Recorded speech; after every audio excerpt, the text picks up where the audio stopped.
You have 48 hours to figure out which one of you is the thief, or every single person on this team is gone. My manager, Alan, delivered his ultimatum while staring directly at me, not at any of the 11 other people in the conference room. His eyes were cold, accusatory, like he'd already decided I was guilty. Behind him, his son Jake leaned against the wall, pretending to check his phone, the hint of a smirk playing at the corner of his mouth.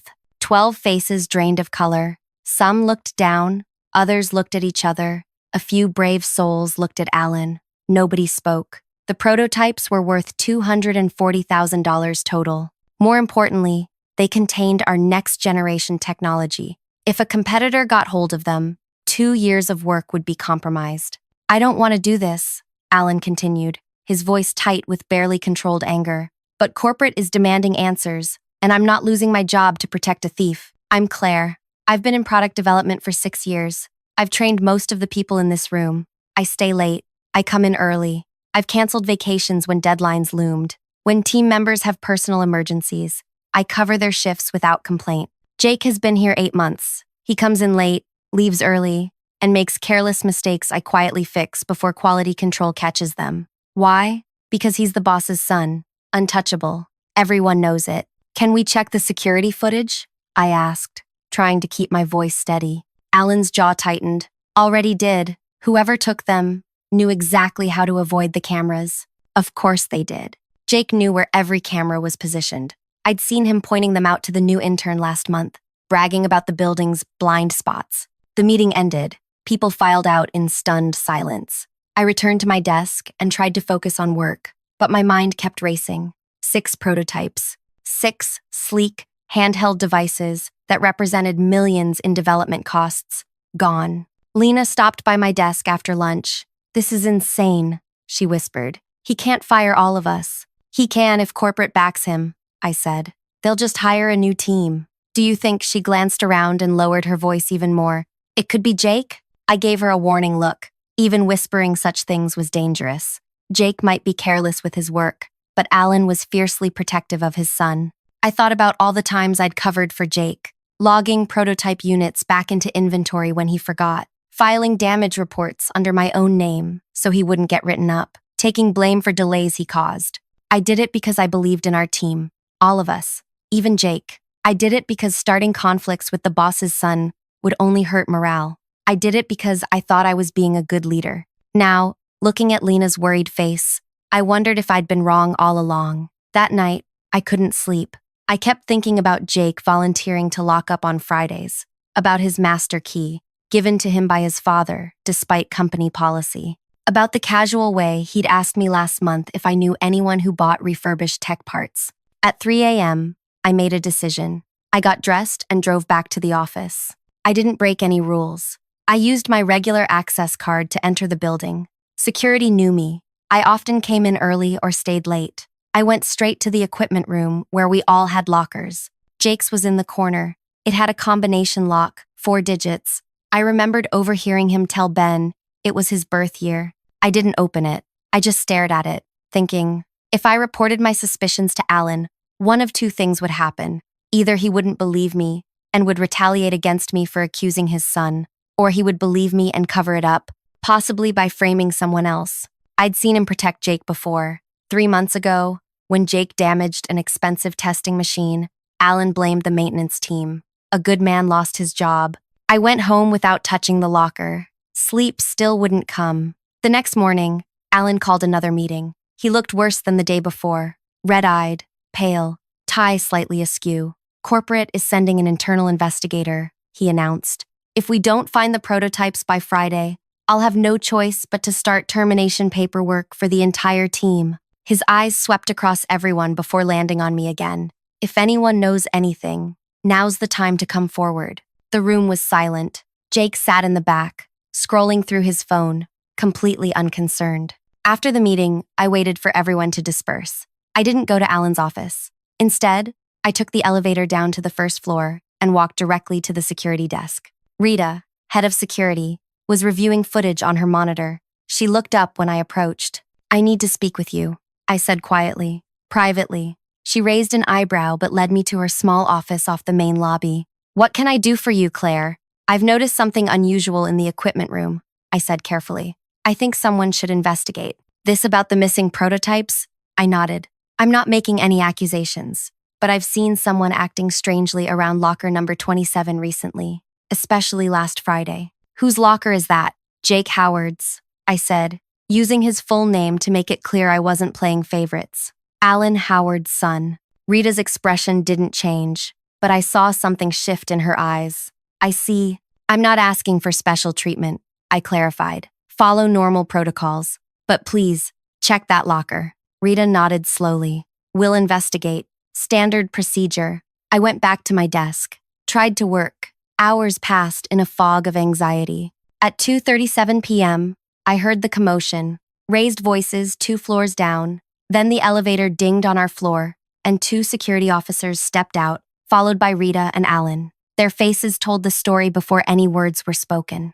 They'd found the prototypes. Alan's face was ashen as they marched toward Jake, who was just returning from a long lunch break. The look of confusion on Jake's face quickly morphed into panic as Rita explained they'd found all 6 missing prototypes in his locker, wrapped in his jacket. That's not possible, Jake stammered. Someone must have put them there. I'm being framed. Alan looked at his son, then at the security team, then at his son again. I could see the conflict in his eyes, the executive responsible for company property versus the father protecting his son. We need to continue this discussion downstairs, Rita said firmly. Corporate has already been notified. As they led Jake away, his eyes locked with mine for a brief moment. Did he suspect? I kept my face neutral, my eyes calm. But there was something he didn't know, something no one knew except me. While security was discovering the physical evidence in Jake's locker, another bomb was about to drop, because last night, after I left the office, I'd done something else. Something that would destroy not just Jake's job, but the very thing Alan valued more than his career or reputation. Before I went to security, I discovered something on Jake's phone. Once, about a month ago, he'd left it face up on his desk. When he went to the bathroom, a notification had popped up, a text from someone named Mia. I couldn't help seeing the preview. Can you get me another one? My boss was impressed. I didn't touch his phone. I didn't need to. That single message was enough for me to start connecting dots. A little research on LinkedIn revealed that Mia worked in product strategy at Vertex Tech, our biggest competitor. More discreet digging uncovered they'd met at an industry mixer 3 months ago. Shortly after, Jake started volunteering to handle inventory, started asking about prototype sign-out procedures, started staying late on Fridays. What Jake didn't realize was that I had access to the company email archive for our department, a security measure implemented after a data breach last year. Every email, even deleted ones, was stored for 90 days. So last night, after visiting the office, I went home and logged into the archive. I found emails between Jake and Mia, professional at first, then increasingly personal, then incriminating. My father doesn't even know what's happening in his own department, Jake had written. These prototypes are game changers, and he's too busy playing corporate politics to notice when they go missing. Another email. It's almost too easy. The old man trusts me completely. He thinks I'm learning the family business. What a joke. And the most damaging, I've got access to everything. Dad handed me a master key on my first day. He's so desperate for me to follow in his footsteps that he'd probably cover for me if I emptied the entire supply room. I created a new email account and forwarded these messages to Alan's personal address, the one he'd accidentally used to send a team email once. I didn't add any commentary. The emails spoke for themselves. I had timed it perfectly. He would have received them this morning, likely checked them during lunch, just hours before security discovered the physical evidence. Now, watching Jake being escorted away, I saw the devastation on Alan's face. This wasn't just about the stolen prototypes anymore. This was about betrayal on a deeper level. The office buzzed with shocked conversations after they left, everyone speculating, theorizing. I kept to myself, focused on my screen, tried to look as surprised as everyone else. Lena stopped by my desk. Can you believe it, Jake? All this time, I shook my head. I guess we never really know people. What do you think will happen now? I don't know, I said truthfully. But I don't think Alan will be firing the whole team anymore. I was right. 2 hours later, Alan sent an email to the department. In stiff, formal language, He explained that the missing prototypes had been recovered, the responsible party identified, and normal operations should resume. He thanked us for our patience and cooperation. He didn't come back to the office that day. Before I tell you what happened next, I want to thank you for listening to my story so far. It means a lot to have someone hear me out. Tell me where you're listening from. I'm curious to know who's hearing my voice right now. My name is Claire Wilson. I've worked in tech for nearly a decade, the last 6 years in product development. I'm 34, single, with a cat named Electron. Yes, I'm that kind of nerd. I keep a small garden on my apartment balcony, mostly herbs and one stubborn tomato plant that refuses to produce more than 3 tomatoes each summer. People tell me I'm loyal to a fault, that I take on too much responsibility for things that aren't my job. My sister says I need to learn to let people fail sometimes. Maybe she's right. What people don't usually notice is how observant I am. I remember details, conversations from months ago, the precise wording of emails, which security cameras have blind spots, who has access to what. I don't flaunt this ability. I just quietly keep track. I've been passed over for promotion 3 times. Each time, the position went to someone with fewer qualifications, but better connections. The last time, 6 months ago, Alan had practically promised me the senior developer role. Then Jake joined the company, and suddenly, there was restructuring. The promotion disappeared. I don't hold grudges. At least, that's what I tell myself. But I remember. The next day, Alan was back at work. He looked like he'd aged 10 years overnight. He didn't call any meetings. He stayed in his office, door closed. Corporate sent an email to the entire company about a security incident that had been successfully resolved. They assured everyone that no proprietary information had been compromised. They didn't mention Jake. By afternoon, rumors were flying. Someone in HR leaked that Jake had been terminated. Someone else said he'd been arrested. The most persistent rumor was that he'd been stealing prototypes for months and selling information to competitors. I kept my head down and did my work. At 4:30, my phone buzzed with a text from a number I didn't recognize. I know it was you. You'll regret this. I stared at the screen. Jake. It had to be. I blocked the number without responding. On my way home, I took a different route than usual, checked my rearview mirror more often, felt a knot of anxiety in my chest that hadn't been there before.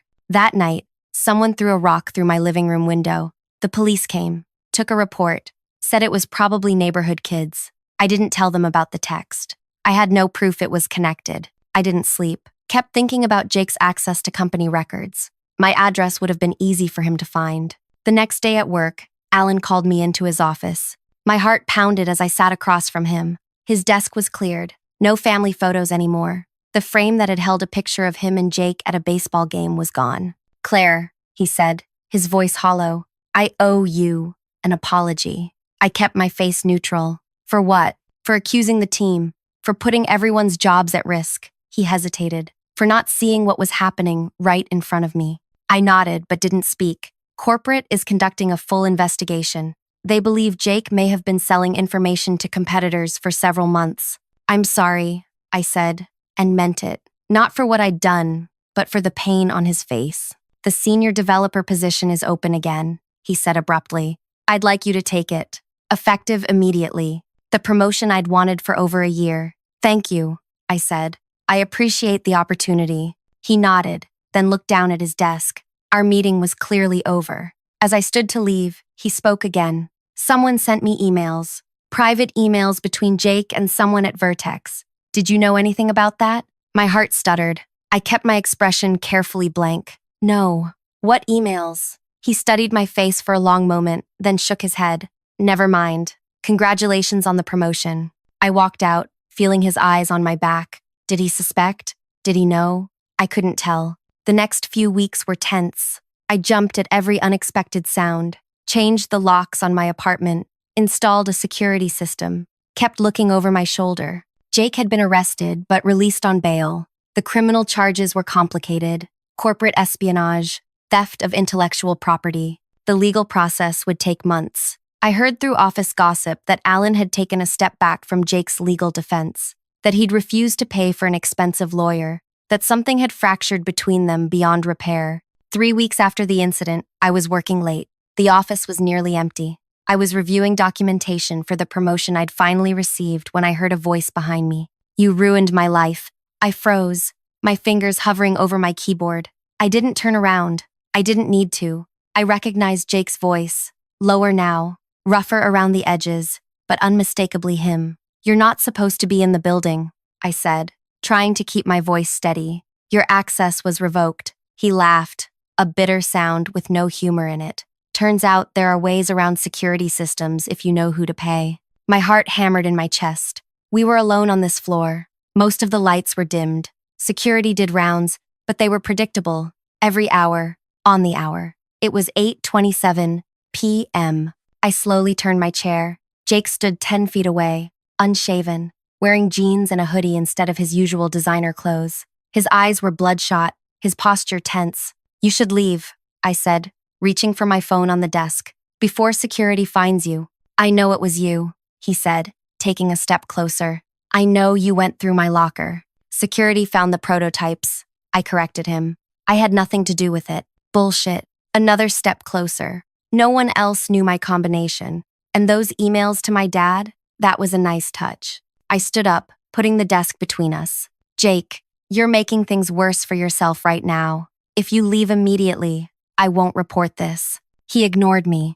My father won't even look at me. My court date is next week. My life is over. And for what? I wasn't even selling them. Not really. You took 6 prototypes worth $250,000. I was showing them off, impressing a girl. I was going to bring them back. After you let a competitor examine our proprietary technology, he slammed his hand down on my desk, making me flinch. You self-righteous bitch. You think you're so perfect, so loyal to the company. You've been here 6 years, and what do you have to show for it? A desk by the window? A small raise every year? I said nothing, my fingers finding my phone behind me. You know what's funny? He continued, voice dropping. Dad was never going to promote you. Ever. He told me that. Said you were too valuable where you were. The perfect worker bee. That stung, even though I knew he was just trying to hurt me. And now? Congratulations on your promotion, earned by destroying my life. He leaned forward. I'm curious. Did it feel good? Watching me get arrested? Seeing my father's face when he realized what you'd done? You did this to yourself, I said quietly. You stole from the company. You betrayed your father's trust. So why didn't you just tell him? Why the elaborate setup? Why send those emails? Because I knew Alan wouldn't believe me. Because I needed irrefutable evidence. Because Jake had been making my work life hell for 8 months, and no one would listen. But I didn't say any of that. Please leave, Jake. He stared at me for a long moment, then smiled coldly. Fine, but this isn't over. He backed away toward the elevator, keeping his eyes on me. You should watch your back, Claire. You never know who might be watching you. After he was gone, I collapsed into my chair, shaking. I called security and reported the breach. They reviewed the camera footage, confirming Jake had somehow gotten in using a custodial access card. They promised to increase patrols and file a report. I worked from home the next 2 days. Couldn't face going into the office. Couldn't stop looking over my shoulder. Couldn't sleep without checking the locks 3-4 times. When I finally returned, there was a company-wide email announcing that Alan had taken a leave of absence. Medical reasons, effective immediately. Emily Chen from corporate would be taking over as interim department manager. People whispered in the break room. Some said Alan had a breakdown. Others said corporate had forced him out. The truth was probably somewhere in between. Emily was competent, direct, and entirely unfamiliar with our team dynamics. She scheduled one-on-ones with everyone. When my turn came, she closed her office door and got straight to the point. I've been reviewing personnel files, she said, tapping a folder on her desk. Your performance reviews are exemplary, but you've been passed over for promotion multiple times. Can you tell me why? I hesitated. I'm not sure. You'd have to ask Alan. She studied me carefully. The timing of your promotion is interesting. The same week his son was caught stealing company property. My mouth went dry. I believe the position opened up due to restructuring. She made a note.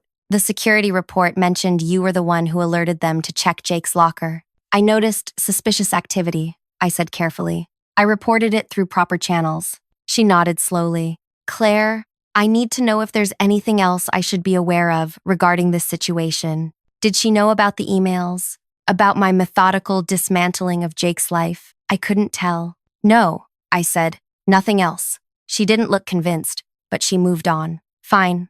Let's discuss your new responsibilities. The weeks passed. Jake's case moved through the legal system. He pleaded guilty to lesser charges, theft rather than corporate espionage, got probation, community service, and a hefty fine. No jail time. I kept expecting retaliation. More broken windows, slashed tires, something. But nothing came. Alan returned after 6 weeks. He looked better physically, rested, less haggard, but something had changed in him. The aggressive confidence was gone. He was quieter, more thoughtful. He avoided me when possible. In meetings, he deferred to my expertise in ways he never had before. The power dynamic had shifted, subtly but unmistakably. On my way to lunch one day, I passed his office. His door was open.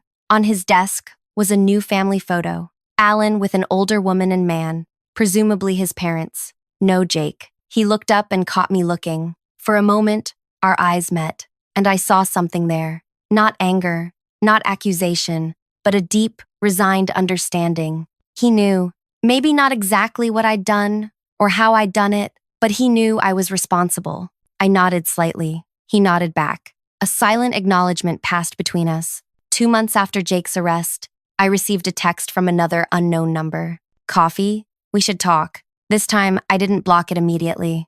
Who is this? Mia from Vertex. Jake's friend. Former friend. My blood ran cold. The woman from the competitor. The one Jake had been trying to impress. How did you get my number? Jake had it in his contacts. Please, I just want to talk. Neutral location. Public place. I should have said no. Should have blocked her too. Instead, curiosity won out. When and where? We agreed to meet at a coffee shop downtown, halfway between our offices. I arrived early, chose a table with clear sight lines to all exits, and waited. Mia was younger than I expected, mid-20s, with short dark hair and intense eyes. She sat across from me with a nervous energy, clutching her coffee cup too tightly. Thank you for meeting me, she said. I've wanted to talk to you since everything happened. How do you know I was involved? I asked, skipping the pleasantries. She gave a small smile. Jake wouldn't stop talking about you. After he was arrested, after the emails, he was obsessed with how you'd orchestrated everything. I didn't orchestrate anything, I said automatically. She waved away my denial. It doesn't matter. I'm not here about that. She leaned forward. I'm here because I need your help. My help? With what? Her expression turned serious. Jake wasn't just showing me your company's prototypes, Claire. He was using me too. Mia glanced around the coffee shop before continuing. Jake wasn't just stealing prototypes to impress me. He was collecting information, using both our companies. What do you mean? She pulled out her phone, opened an app, and slid it across the table.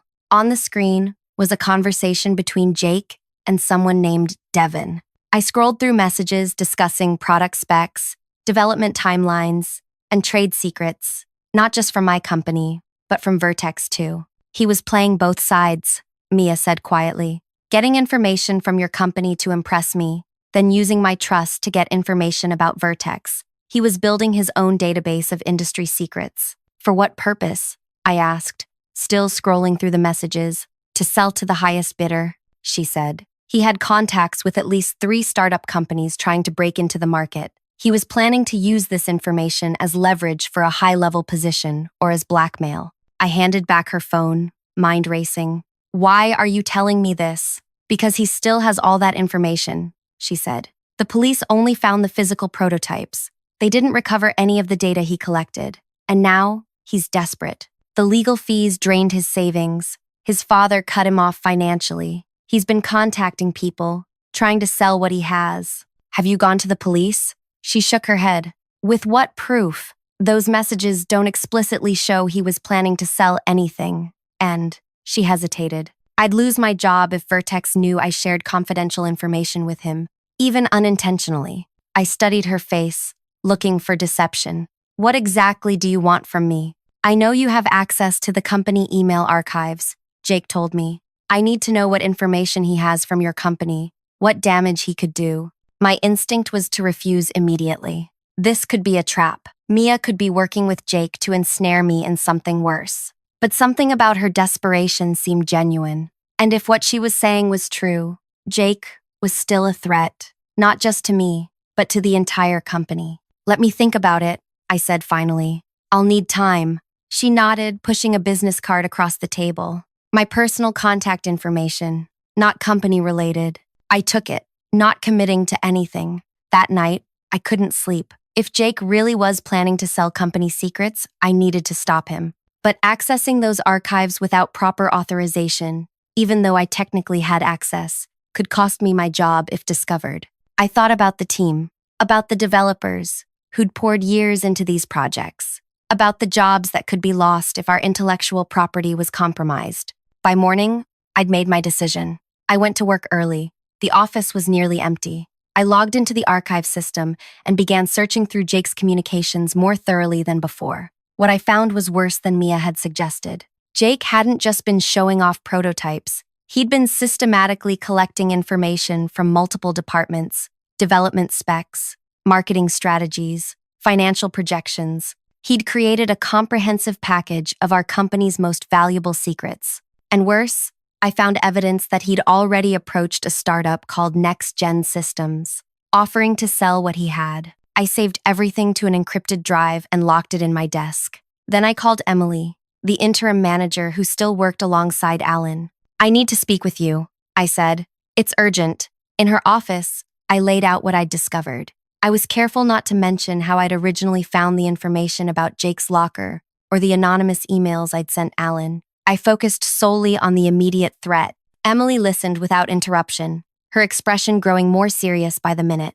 "How did you discover this?" she finally asked. "I was contacted by someone from Vertex Tech," I said. Deciding honesty was the safest approach. They had concerns that Jake Howard had collected sensitive information from both companies. "And you decided to investigate on your own rather than reporting this immediately?" "I needed to confirm if the threat was real before raising an alarm," I said. "Now I have proof." She was silent for a long moment, then reached for her phone. "We need to bring in legal and security. This goes beyond a simple theft now." The next 24 hours were a whirlwind.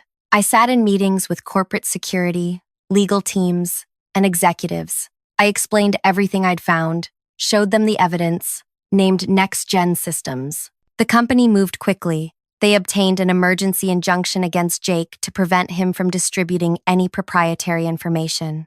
They contacted Next Gen with cease and desist orders. They reached out to Vertex, initiating an unusual cooperation between competitors to address the shared threat. Alan was notably absent from these meetings. When I finally saw him in the hallway, he looked at me with an unreadable expression. "You knew," he said softly. "You knew all along what he was doing." "Not the full extent," I answered honestly. "Not until recently." He nodded slowly. "Was it worth it?" The question caught me off guard. Was what worth it? Bringing him down.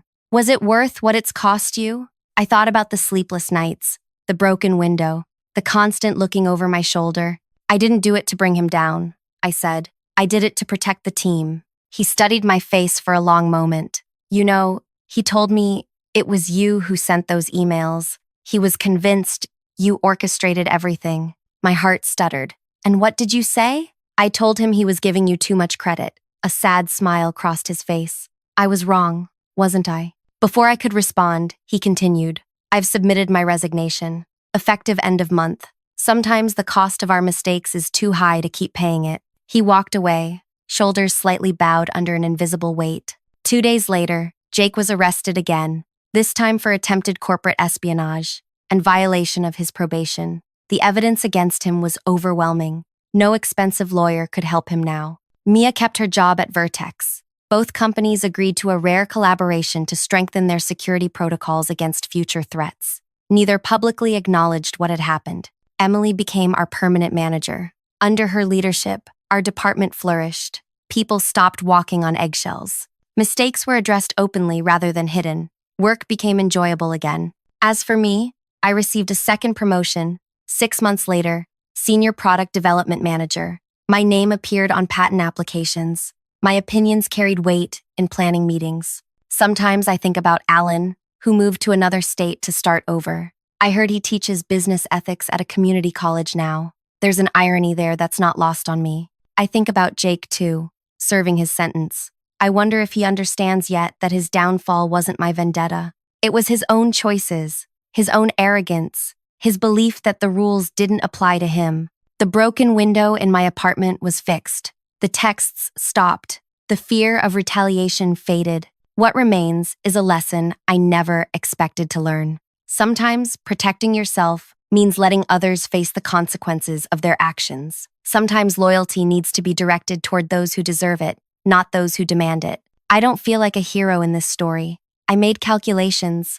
I took risks. I exposed a wrong but hurt people in the process. Alan didn't deserve to lose a son, even one like Jake. But 12 people kept their jobs. Our company's future remained secure, and a workplace bully discovered that being untouchable is just an illusion. If you've stayed with me until now, thank you for listening. I wonder what you would have done in my place. Would you have acted sooner, later, differently? I still ask myself these questions. And if my story resonated with you, if you've ever stood up against someone who seemed untouchable, let me know. Sometimes knowing we're not alone in these difficult choices makes them a little easier to bear.